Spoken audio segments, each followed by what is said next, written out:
ఆయన వారిని కనుగొన్నాడు, ఆయన వారిని ఆవరించాడు, ఆయన వారిని పరామర్శించాడు, కనుపాప వలె కాపాడుతున్నాడు. దేవునికి స్తోత్రం.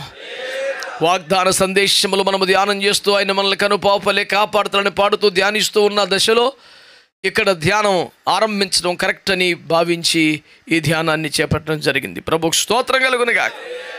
హల్లెలూయా. కాబట్టి దేవుని వాక్యాన్ని మంచిగా పరిశీలన చేస్తున్న బిడ్డలారా, ఆయన వారిని కనుగొని ప్రార్థించినోడు కాదు, మళ్ళీ చెప్తున్నాను, మొరపెట్టినోడు కాదు, ఆరాధించినోడు కాదు, సమర్పించుకున్నవాడు కాదు, దేవుని రాజ్యం కొరకు ప్రయాసపడినవాడు కాదు, అని బతుకు చెడిపోయి అందరికీ దూరమై అన్నిటినీ కోల్పోయి ఒక ఎడారి బతుకుతున్నవాడిని దేవుడే కనుగొని ఆవరించి పరామర్శించి కాపాడుతున్నాడు. ఇలాంటి మంచి దేవుడు ఎక్కడ లేడని మీకు జ్ఞాపకం చేస్తున్నా. ఈ దేవుడు తమకు దేవుడుగా కలిగిన జనులు ధన్యులు, ఎందుకంటే ఆయన మరణం వరకు వారిని నడిపిస్తాడని వాక్యం.